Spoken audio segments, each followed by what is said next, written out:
This is a serious message to everybody watching my update right now. Peace and love, peace and love. I want to tell you, please, after the 20th of October, do not send fan mail to any address that you have. Nothing will be signed after the 20th of October. If that has a date on the envelope, it's going to be tossed. I'm warning you with peace and love, but I have too much to do. So no more fan mail. Thank you, and no objects to be signed. Nothing. Anyway, peace and love, peace and love. This is indeed a disturbing universe. Hello and welcome back to Down the Simpsons Hole. Today we have what I would call an underrated episode to talk about. And the only thing I need to quickly mention before we do is that the writer of this episode, Brian K. Roberts, worked for The Tracy Ullman Show and the first few seasons of The Simpsons. And I don't know a whole lot about this guy, but from what I've read, he was writing and editing dialogue, and he was a sound editor for both shows. But this one is the only actual script that he wrote, so this is the one and only time we'll be hearing from this guy. That said, let's get the commentary started. Hi, I'm Al Jean. Hi, I'm Brian Roberts. My name is Matt Groening. And I'm Jim Reardon. This is episode 7, F-18, Brush with Greatness, written by Brian and directed by Jim. If memory serves, this was broadcast April 11th, 1991. At 8 p.m. This is I briefly went above the line and then went quickly back down below the line. Yeah, Brian actually was an editor on the show, the audio and visual editor for the first 3 seasons? Yeah, the first 2.5. Yeah. 2.5, 3 seasons, yeah. I was telling... Describe your working conditions. Oh my God, it was you. It was you, me. Try not to use the word opulent. For the first, year, and then everybody came in after that. But what I remember most is when we first started the show, the whole first season, when we tried to order food out of the commissary, nobody believed that we were even a show. The Simpsons. Oh yeah, those are those characters from the Tracy Ullman Show. Oh, it's okay. We need you to use a credit card. Well, I think they even made Barry Diller use a credit card back then. Fox Network was, And they had more money then than now. The thing I'm going to miss most is those special Mount Splashmore water slides. God bless them. Mount Splashmore obviously is a parody of water parks that are... Yeah. I think I read years later about someone actually getting stuck in it too. Really? A fat guy, yeah. I can't breathe in here. Get me out, please. Easy, sir. We're figuring it out. Just stay calm for me. How did he even get this far down? The tube's sealed all the way. I don't know. Maybe we can cut from the top, but we need a I stabilizer. can't feel my arm. Hurry. Yeah, it's really funny because when I wrote this episode, I'd never actually been to a water park, and I just went for the first time like 2 weeks ago. So you made all this stuff up then? Yeah. But some of the stuff is based on Disneyland, the line. This is also the third appearance of Sideshow Mel. His first appearance was in Itchy and Scratchy and Marge, and his second appearance was in the previous episode, Old Money. But we still haven't heard him speak yet, and I don't think we're going to see him again until season 3. So here at Nose Plug Rental, Trauma Center on Premises, this is an example of us supering text over the finished product using video editing as opposed to doing it in the animation. That's probably a different element, right? The croon along with Krusty. Yeah, all the chyrons are added later. I think this was a Jeff Martin special, wasn't it? The dialogue, I think we wrote, a bunch of us. I think George wrote now. George Meyer. Will you take us to Mount Splashmore? No. Will you take us to Mount Splashmore? No. Will you take us to Mount Splashmore? And I remember this is a variation on Are We There Yet? Are We There Yet? Are We There Yet? Yeah. One secret of this is a way that the show can go from being too short to air length just by doing it again and again and again. It's funny because now that I have kids, I actually hear this a lot. I love them outside the shower doing it.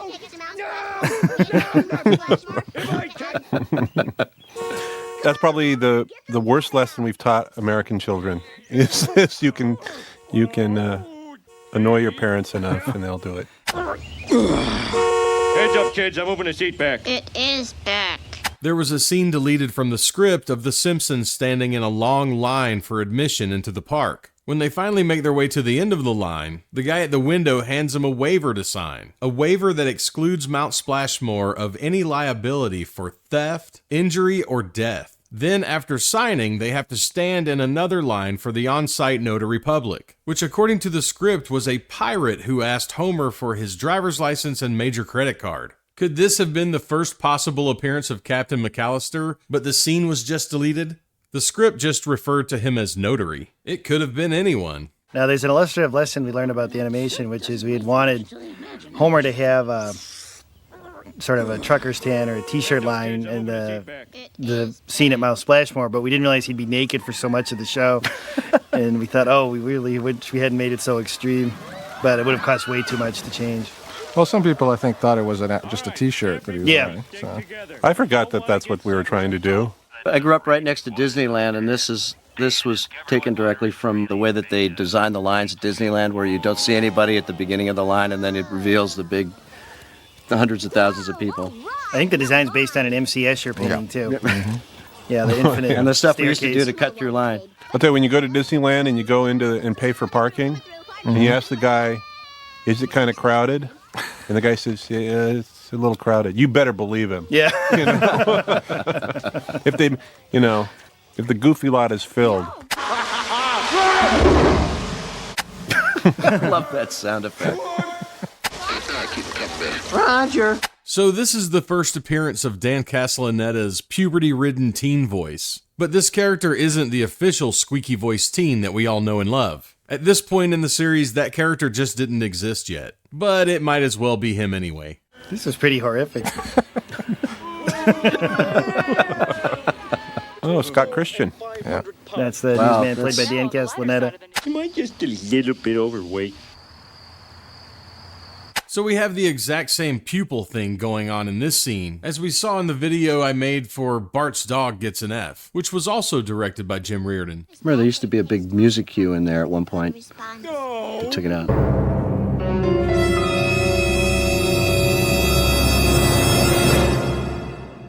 As God is my witness, I'll always be hungry again! This I know is one of our many Gone with the Wind parodies. Yep. Yeah. God is my witness, they're not going to lick me. I'm going to live through this, and when it's all over, I'll never be hungry again. No, nor any of my folk.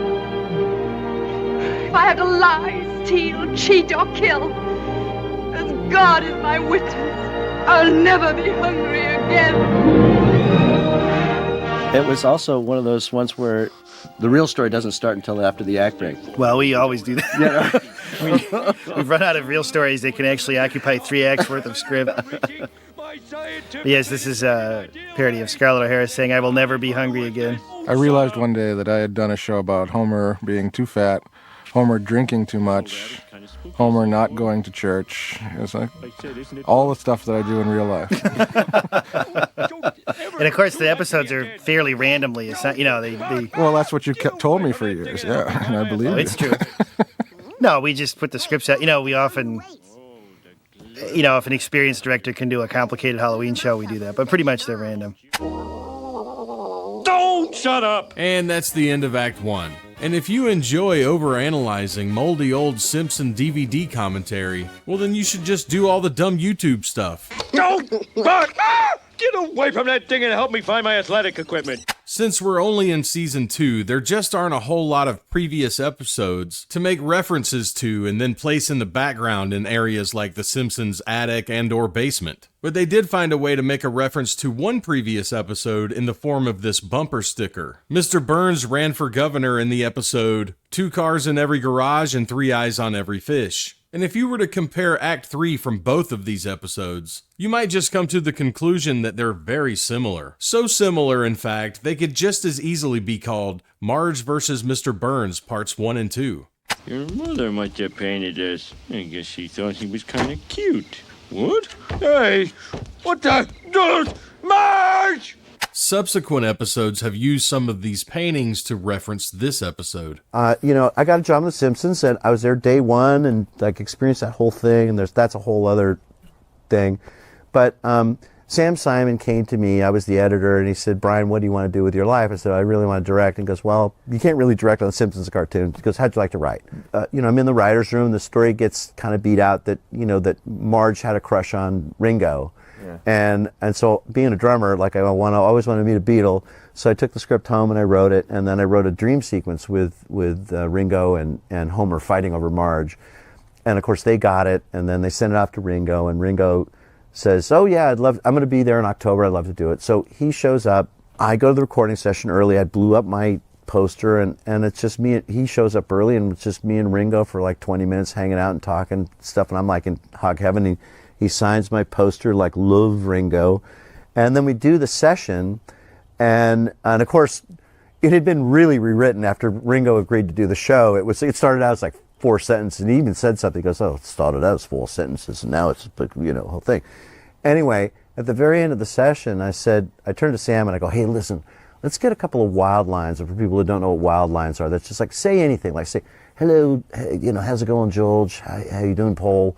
And John was dead, but So I go, maybe one day we'll stitch the Beatles together and kind of throw it as a one-off in Moe's Tavern. And I'll never forget Sam Simon, who's like my hero, and he turns to me in the most sardonic look you could ever imagine. He goes, "Brian, no other Beatle is ever going to do this show." And then, of course, the next year George did it, and then the next year Paul did it. And if we had recorded those wild lines, little me from Orange County could have engineered a Beatles reunion at Moe's Tavern. It's kind of a throw-off. And to this day, it's sort of my biggest regret.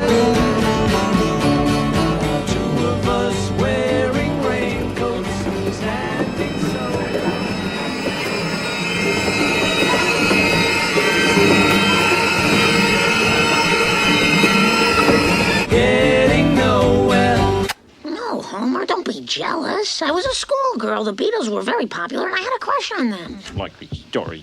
Maybe you could take a class at Springfield Community College. In the script, Bart said, "Community college? That's just high school with ashtrays." I yearn to tell the story of an idealistic young Hindu pushed too far by convenience store bandits. I call it hands off my jerky, turkey. So by this point in the series, we're starting to see a lot more of Apu. In fact, out of the previous 5 episodes that aired, only one of them didn't feature him at all, and that was Oh Brother, Where Art Thou? Next up. My mother would like to enroll in Painting from Life 2B, please. Whoa, not so fast there, pint size. So once again, Hank Azaria is using the Wise Guy voice on another random character. And Wise Guy first appeared in The Way We Was as Homer's limo driver. Well, where to now, Romeo? Inspiration Point. Ooh, okay, but I'm only paid to drive. Then we saw him again in Old Money. Next up, Funsville. But between those 2 episodes in Oh Brother, Where Art Thou, we saw another random character in Shelbyville with that voice. Is this an orphanage? Ooh, you're a little late, pal. They tore down the orphanage 30-odd years ago. So now we've had 2 Wise Guy appearances and 2 not Wise Guy appearances. Fabulous. Ah, even better. You have real talent. Well, this is the first of the John Lovitz appearances on The Simpsons. No, second. He also was the Marge's flame from high school. Oh, that's right. Sorry. So we brought him back as this art teacher. Fabulous.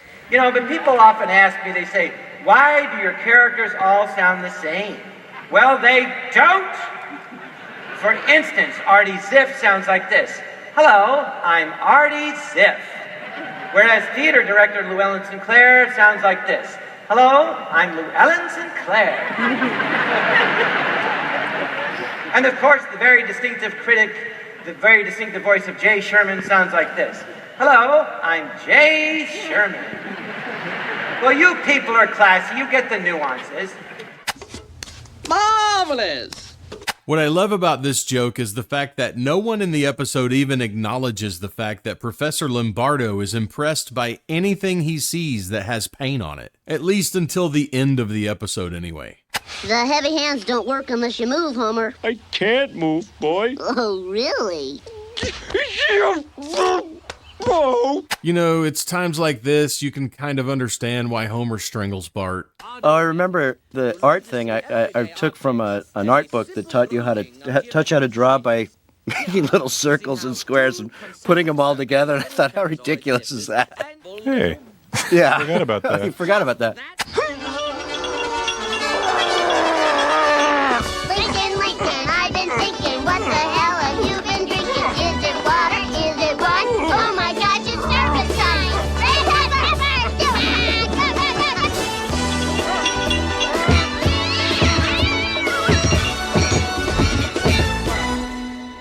By the way, that was our Rocky parody about 14 years after the fact.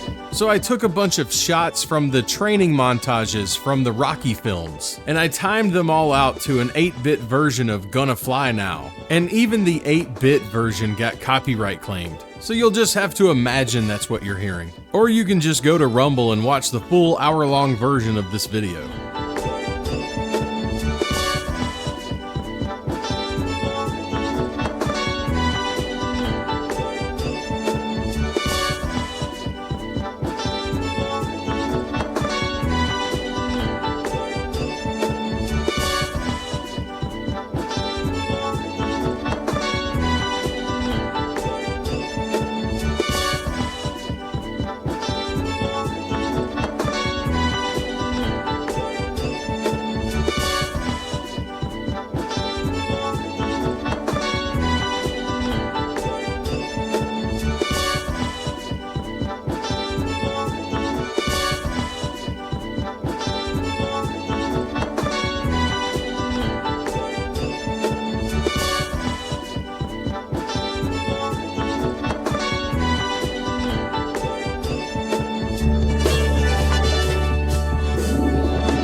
Keep punching.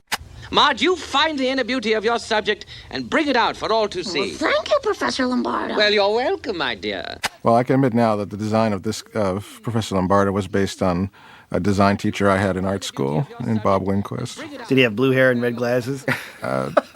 Depending on the day, yes. I've decided to choose your bald Adonis. We actually did a little bit of a reprise of this episode recently where Michael Keaton played a convict who was a great artist, and Marge discovered him, sort of as Marge is discovered here. How did someone so sensitive end up here? Well, if you really gotta know, I shot a guy named Apu. Oh. Well, lots of people shoot Apu. It's just $100 fine now. Yeah, I think Marge's fascination with Ringo, too, plays a few times. Oh, another triumph. So in the script, Marge runs into Apu again. He addresses her once again as Mrs. Homer and tells her that wonderful news has come from Tinseltown. Marge asked him if they liked his script, and he tells her, yes, they're flying me out tomorrow to have drinks with Kevin Costner. So back in the 1990s, climate activists actually had a scintilla of humanity left in them. Just enough humanity to make terrible art. But as time moved on, climate activists became more and more brain constipated, to the point that they can't even use their brains at all anymore. All they can do is stand around and get angry and throw things. How dare you! That's why you no longer see bad climate art like this. Because these days, climate activists are too busy destroying art to create any.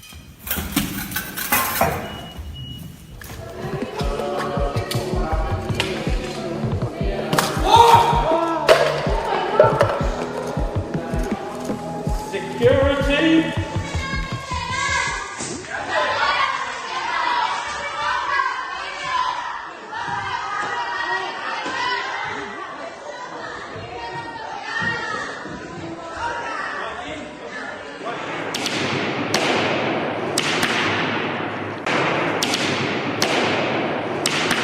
But I remember the problem was trying to delineate between what was a painted picture and what would just look like a window on a wall. Oh. So that's why we did all the paintings with self-color ink lines, so they don't have black outlines around the characters at all.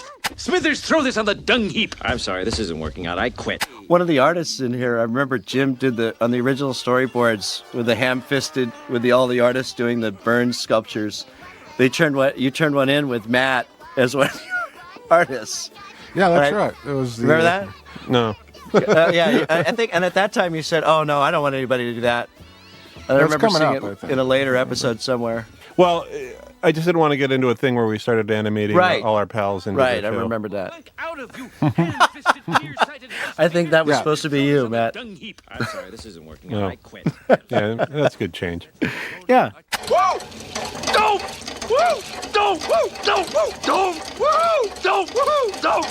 That might have been the one shot someone pointed out later that the numbers were going in the wrong order. Yeah, on that the they scale. go Yeah. to 180, then down to 100. Like they don't narrow in on the well, right I number. normally try never to step on a scale, so it just slipped past me completely. Hey, what gives? These donuts are piling up.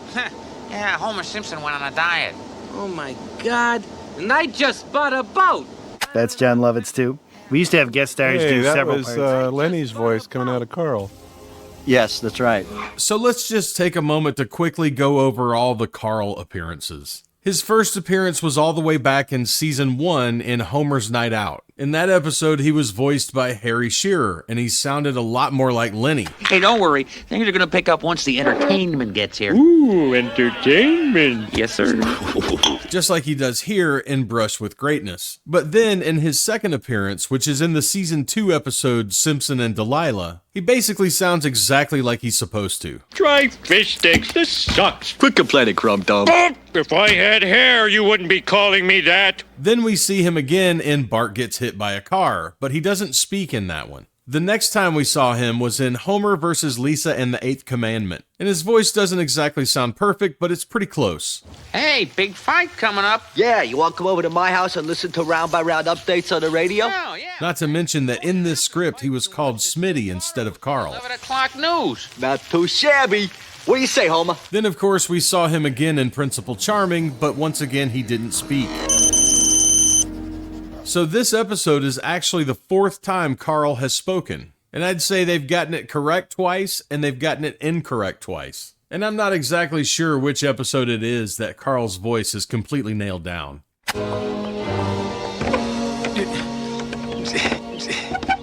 Every time Mr. Burns demonstrates his lack of strength, it makes me laugh. Mr. Burns. Oh, whoa. Yeah, that was a runner early on. He Yeah. was incredibly weak, couldn't crush a paper cup or a grape. I have the finest lawyers in Springfield, Simpson. Tangle with me, and I'll crush you like a paper cup.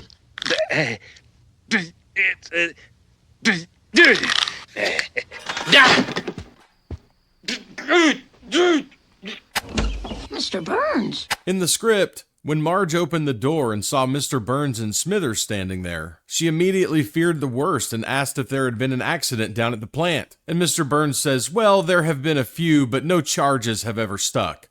Oh, you mean today? No. I always think when he does that profile shot, his design evokes a lizard or a... Well, later on, we tried to avoid just showing part of a Simpson face in the foreground because it gets so stylized. Yeah. And we figure it's better just to show the whole head, so it's not quite Yeah, so... Bart 3/4 rear profile is so freakish to me. The rear profile where you don't see the eyeballs is very scary. Wonderful.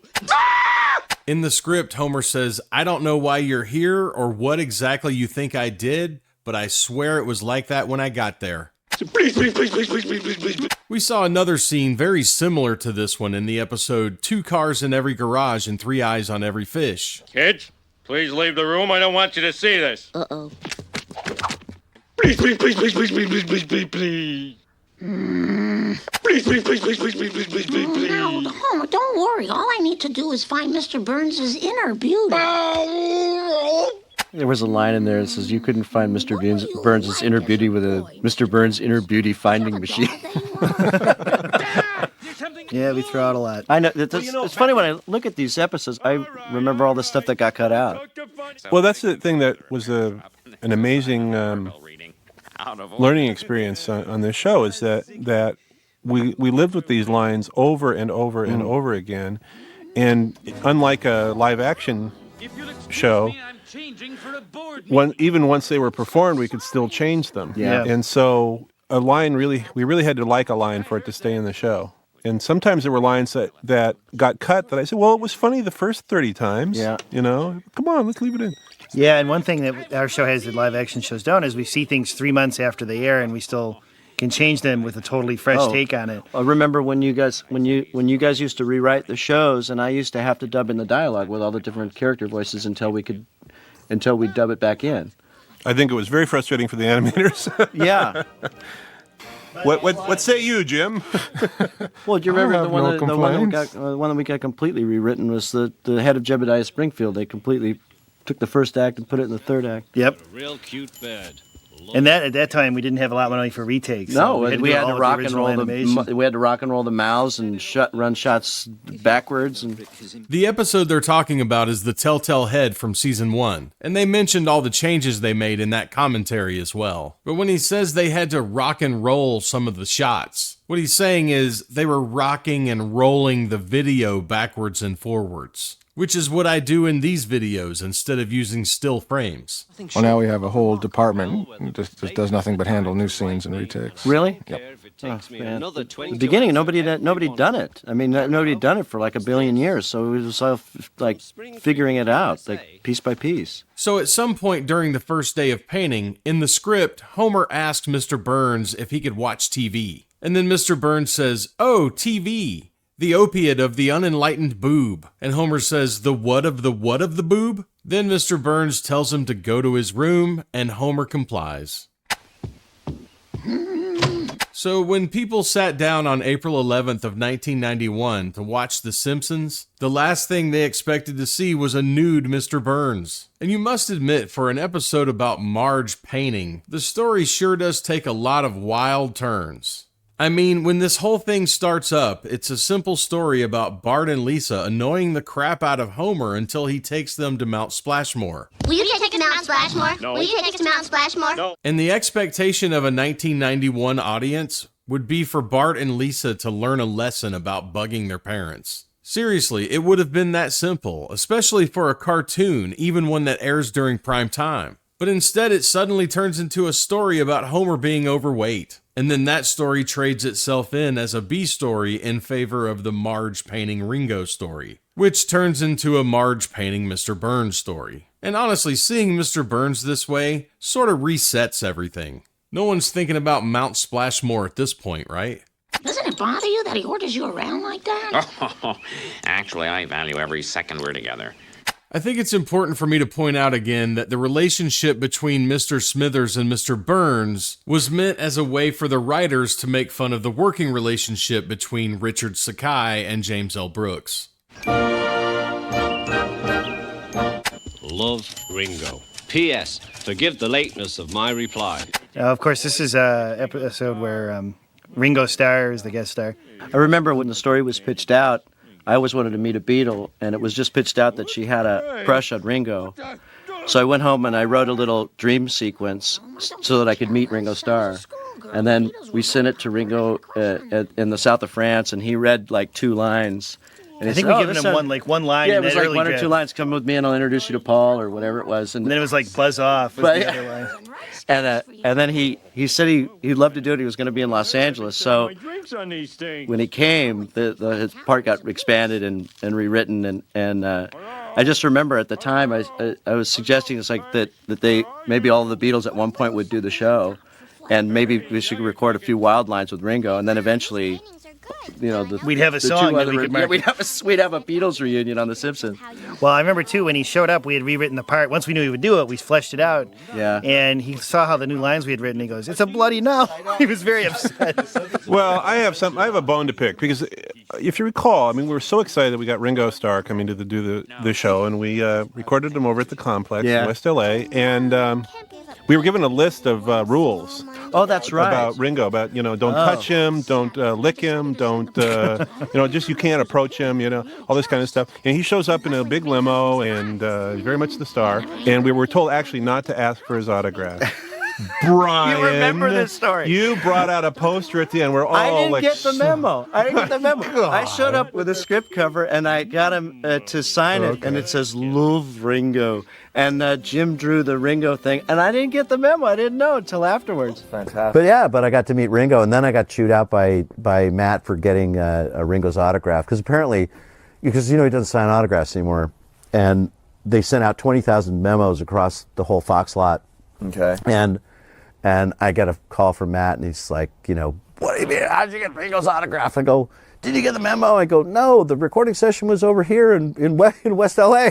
And 10 years later, they call me back to do the DVD commentary on Brush with Greatness was the name of the episode.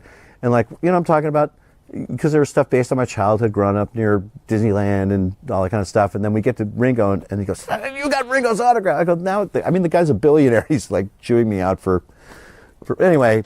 That was my favorite thing. I remember he showed up early. I remember you telling your assistant, hold all memos on Ringo Day. I remember that he showed up early, and I showed up early, and so I got to hang out with him for like 5 minutes, and then he did the recording session, and then I left, and when he left, the last thing I remember is he drove out of the parking lot with his little ring finger out of the limo, and he goes, "Thank you very much, had a great time." And I thought, how we don't need Ringo, we'll just use you. That's great. Yeah. Oh, I asked him, I said, do you want us to draw you the way you looked in Yellow Submarine? Now, whatever you do, don't touch that button. Which button? That one. This one. That was the panic button. Like you did on the Saturday morning Beatles cartoon show. Hey, Paul.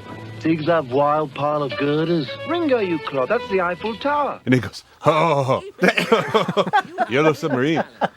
He said he didn't like the cartoon show. But he didn't do the voice for Yellow Submarine either. Hello, what's this? So in the Simpsons Uncensored Family Album, which has 2 disgusting covers to choose from, they actually published Marge's letter to Ringo, right next to her 3rd place awarded recipe for a lucky coin gelatin mold. From Springfield, USA. Yeah. I think when Ringo did the show too, he said, I don't talk like this anymore. Yeah, he was a little offended that we wrote him circa 65. I remember how difficult it was sometimes getting these shows down to time because there was so much packed into each episode. And they used to come back like 2 or 3 minutes long sometimes. They still do. We used to have to take out. It was very difficult to get these shows down to time. You're pleased with your current appearance? I tried to stick in mouse holes, by the way, at the beginning, and finally said, forget it. Because I had this idea that someday we'd actually do not a cartoon within a cartoon, but we'd start focusing on the relationship between Snowball 2 and a real mouse, and do it like a cat and mouse cartoon, except make the mouse extremely realistic and not like a cartoon mouse. When they built the Simpson house in Vegas, did it have the little mouse holes in the wall? Or? I think that would have cost an extra 50 cents, so no. Grab your virtual Simpsons game pieces. If your number matches the number on the screen, you've just won a life-size replica of the Simpsons house. Woo-hoo! Built by Kaufman and Broad. Congratulations. This is Heather Kenyon reporting with Animation World magazine in front of the now famous Simpson home in Henderson, Nevada. Come along, we're going to take you for a full tour.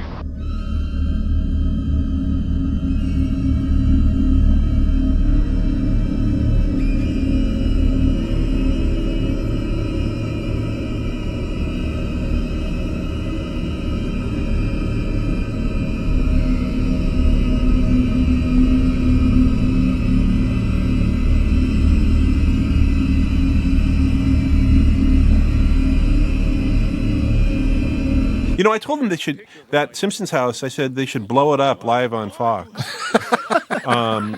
And they'd get huge ratings. I thought, I'm no artist. I'm still offering that idea. Why, my good man, you're the fattest thing I've ever seen, and I've been on safari. In the script, Mr. Burns' insult was, "You've merely removed a spoonful of dirt from Mount Everest." And Marge scolds Mr. Burns by telling him that she doesn't appreciate him discouraging Homer's diet. And Mr. Burns says, "Sorry, I was merely calling a fat spade a fat spade." Then he pokes Homer in the stomach and says, "Look at these rolls of fat. I could bury my head in them." See you at the unveiling.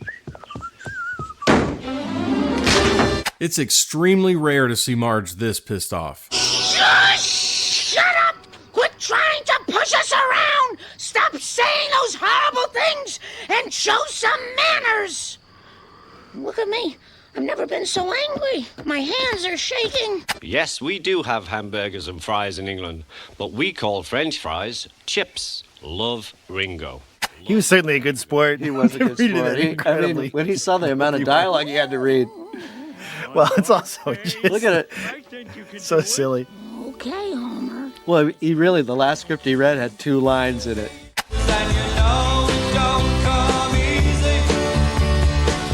I remember I cut this song down. It just fits. It just fits. I remember I really wanted it in, and I think there was an argument about whether we had time to do this montage, and because I wrote it too and whatever, I really wanted to keep it in because I love the song and everything, and so I spent a lot of time trimming that. It's a great song, and I think that always juices the energy of the show. Yeah. So I don't know if his memory is a little fuzzy or what, but according to the script, the song that was supposed to play during this montage was A Little Help From My Friends, which is a Beatles song, but it's sang by Ringo. And this is just my speculation, but my guess would be that Ringo himself asked them to change it to his song, because that's the only way Ringo gets royalties. Well, there's Barney. I think it's safe to assume this event has an open bar. And Mo is most likely here for the exact same reason. If free drinks are being served in Springfield, there is no reason for Mo's Tavern to be open. Montgomery Burns. Smithers. There is no way Mr. Burns would have waited with the rest of the town to see the painting for the first time. We all know that he would have demanded to approve it before the public got to see it. I love the way Jim used every tiny possible object to obscure his genitalia. Very clever, the animation. I don't care for this at all. My name is Marge Simpson, and I painted this. Now, coming up, we can talk about the discussion we had to have with the Fox censors and the word genitalia, which ends the show. They thought that if this word was heard on network television at 8 o'clock, it would basically destroy the universe. Bring civilization to an end, as we know. And no, it went back and forth and back and forth, and finally we had to write a staff letter, which we all signed, saying we thought this was very important.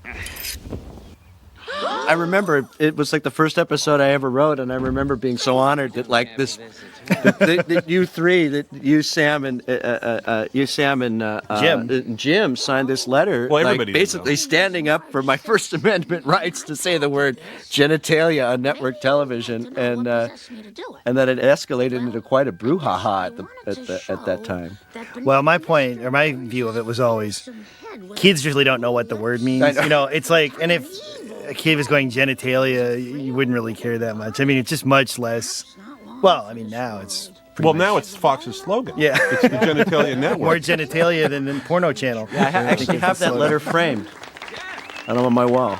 He's bad, but he'll die. So I like it. So, Miss Hoover was first mentioned all the way back in the season 1 episode, Bart the General. These are for Lisa's class. It's Mrs. Hoover's birthday. And then she was mentioned again recently in the episode, Bart's Dog Gets an F. Have a nice day at school, Bart. Get my homework for Mrs. Hoover. Homework? Lisa, you wasted chicken pox. Don't waste the mumps. But this is the first time we're actually seeing her. And 35 years ago, when this episode first aired, you don't know it's her. As far as you know, she's just another random character that you're never going to see again. At least until the next episode, Lisa's Substitute. Thanks for not making fun of my genitalia. I thought I did. Oh, my God. Oh, my God. That's it. I'm not watching the show ever again. Just shut off your DVD player. It's really great to look back at this stuff. It looks great. Very funny. Just amazing. Very beautifully animated. And the show is just it's still great today. It's just unbelievable. Thank you. And for whatever reason, they decided not to talk over the credits. So I guess I'll be doing that.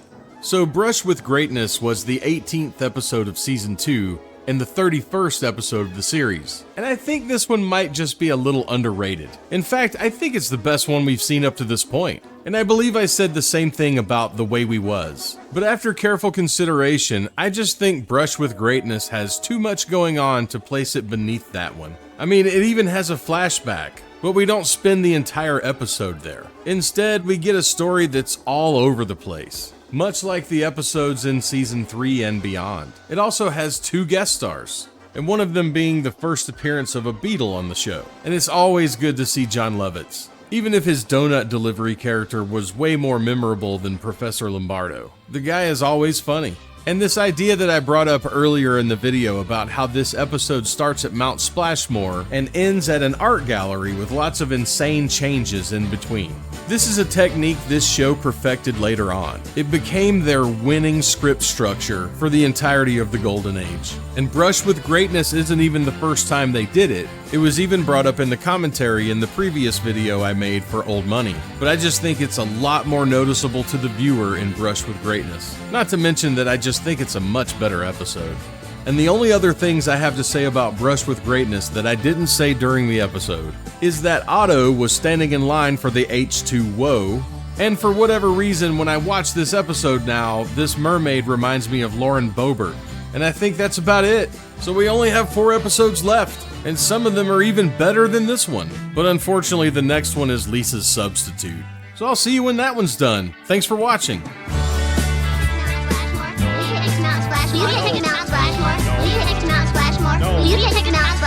Will you take us out, Splashmore? Will you take us out, Splashmore? Will you take us out, Splashmore? Will you take us out, Splashmore? Will you take us out, Splashmore? Will you take us out, Splashmore? Will you take us out, Splashmore? Will you take us out, Splashmore? Will you take us out, Splashmore? Will you take us out, Splashmore? Will you take us out, Splashmore? Will you take us out, Splashmore? Will you take us out, Splashmore? Will you take us out, Splashmore? Will you take us out, Splashmore? Will you take us out, Splashmore? Will you take us out, Splashmore?